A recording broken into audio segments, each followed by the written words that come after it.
776.5 milyones ang pundo nga ihatag sa Cebu Provincial School Board alang sa mga proyekto sa Department of Education kun DepEd sa probinsya sa Sugbo. Si Governor Pam Barriquatro, ang Pangulo sa Provincial School Board, naghatag og prioridad sa pagpalambo sa edukasyon. Giaprubahan sa Cebu Provincial School Board ang paghatag og 500 milyones nga budget sa DepEd Cebu alang sa mga ipatukod nga mga bag-ong classrooms.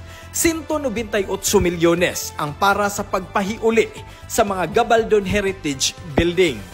30 milyones ang budget sa materials ug innovation alang sa Learning Recovery Program. 13 milyones ang gigahin nga pundo sa pagpaayo sa mga tunghaan. 12.3 milyones ang budget alang sa suporta sa regional ug national sports program.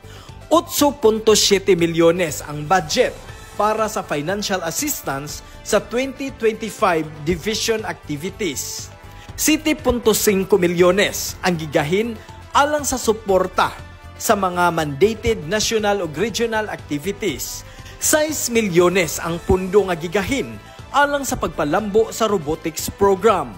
516,600 ang gibudget alang sa pagpalit sa school furniture ug mga armchairs. Ang Provincial School Board gilangkuban nila ni Governor Pam Barriquatro isip chairman ug Dr. Sinin Preselio Paulin, School Division Superintendent sa DepEd Cebu, isip co-chairman. Naglakip usab nila ni Provincial Board members Raymond Calderon, Committee on Basic Education, ug Mike Villamor, Committee on Higher and Technical Education, ug mga stakeholders.